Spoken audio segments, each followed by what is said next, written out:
I'm home on my lunch break. Let's go check the beehives. Aw, there's Miss Jalapeno.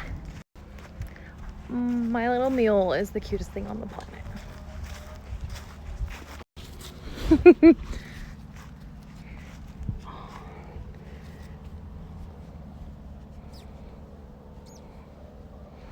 Hi, baby.